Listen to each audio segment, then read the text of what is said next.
What would you do if the world as we know it ended today? A chilling question, isn't it? But it's a scenario that demands consideration. Think about it. The immediate fallout of a catastrophic event, society in disarray, survival becoming a daily struggle. The first 72 hours are the most critical. They can mean the difference between life and death. How prepared are you to face this challenge? Today, we'll dive into surviving those crucial 72 hours. Preparedness can make the difference between life and death.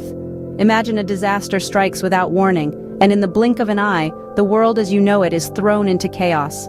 You have 72 hours, 3 days, to survive until help arrives. What you do in these critical hours hinges on how well you've prepared. Preparation is not merely having a plan, it's about cultivating a mindset. It's about understanding that when the unexpected happens, you are not a victim of circumstance, but a survivor, armed with the knowledge and tools to weather the storm. An emergency plan is your roadmap to safety. It outlines your escape routes, rendezvous points, and communication strategies. It's a guide that, when followed, leads you away from danger and towards survival. But even the best plan is useless without a survival kit. This is your lifeline, your toolbox for survival. It includes the essentials: food and water to sustain you, a first aid kit to treat injuries, a flashlight to pierce the darkness, a radio to stay informed, and other items tailored to your specific needs. Remember, you're not merely packing for 3 days. You're packing for the most important 3 days of your life. Every item you include should serve a purpose, should increase your chances of surviving the initial 72 hours. Being prepared isn't about expecting the worst. It's about being ready for anything. In a disaster, understanding and prioritizing your needs is vital. It's not just about having a stockpile of supplies or being physically fit. It's about knowing what your body needs, when it needs it, and how to provide it.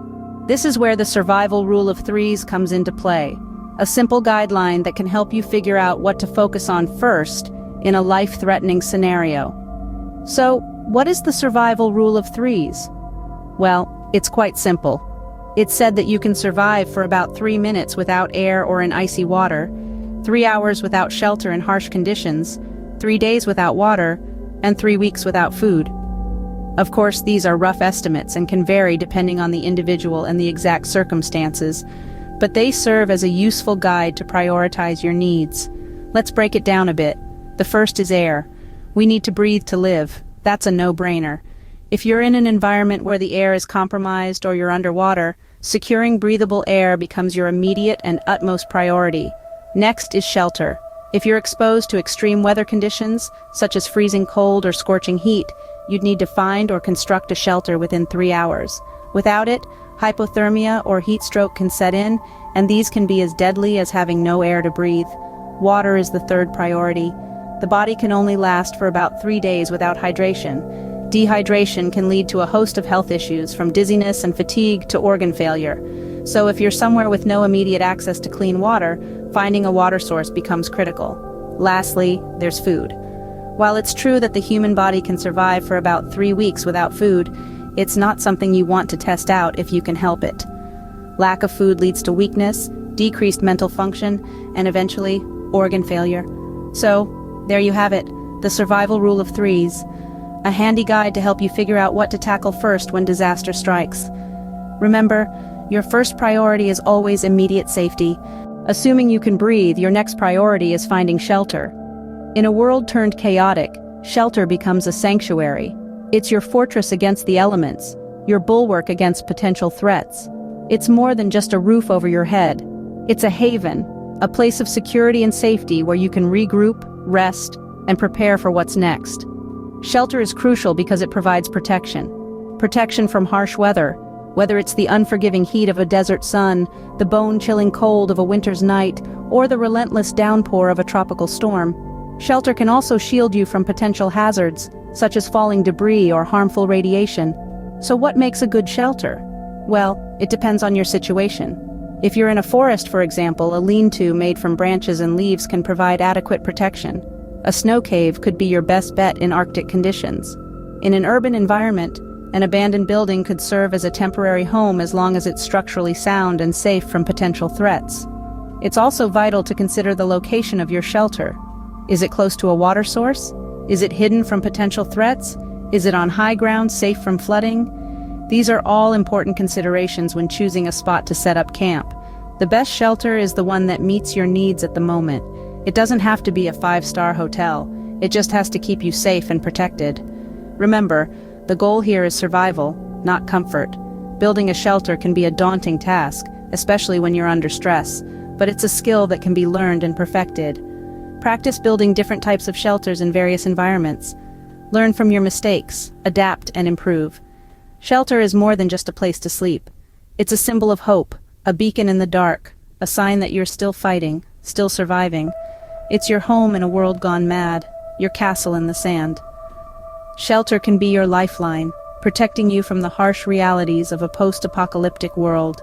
Water is life and food fuels you. Both are key to your survival. When disaster strikes, securing clean water and food should be among your top priorities. Why? Dehydration can set in within just a few hours, especially in stressful situations, and without food, your body can start to weaken in as few as 3 days. Let's start with water. It's not enough just to find it. You need to make sure it's safe to drink. Look for flowing sources like rivers or streams, as still water is more likely to harbor bacteria and parasites. But don't trust it blindly. Even the clearest mountain stream can be contaminated. So how do you purify it? Boiling is the most reliable method. Just bring your water to a rolling boil for 1 full minute and it should be safe to drink. If you can't start a fire, chemical treatments like iodine tablets or bleach can also kill most harmful organisms. Now let's talk about food. In a survival situation, you're not looking for a 5-star meal. You're looking for calories and nutrition. Insects, while not appetizing, are a good source of protein. If you're near a body of water, fishing can provide a sustainable food source. Wild plants can also be a food source, but be cautious. Some plants are poisonous, and the risk of consuming a harmful one is not worth the potential reward. Stick with plants you can positively identify as safe. When it comes to food, remember the rule of 3s. You can typically survive 3 weeks without food, but only 3 days without water. Prioritize accordingly.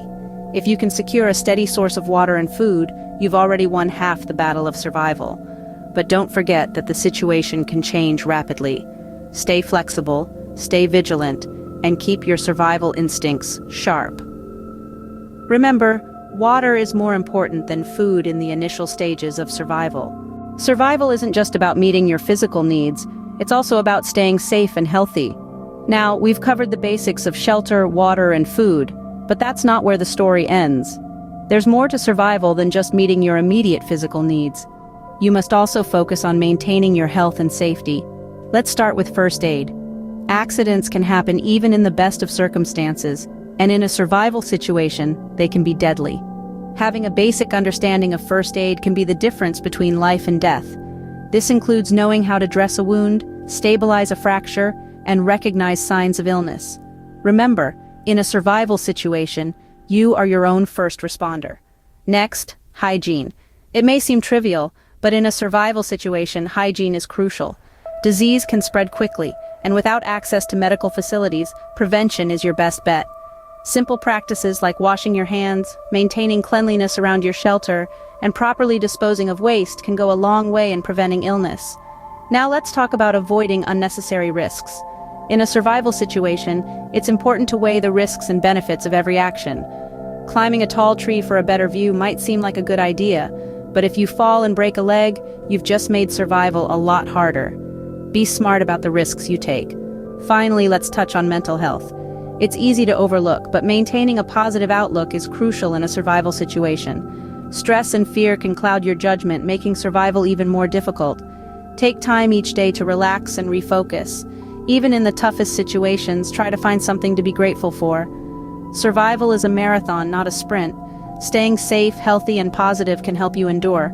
So remember, survival isn't just about having food, water, and shelter. It's about staying safe and healthy, both physically and mentally.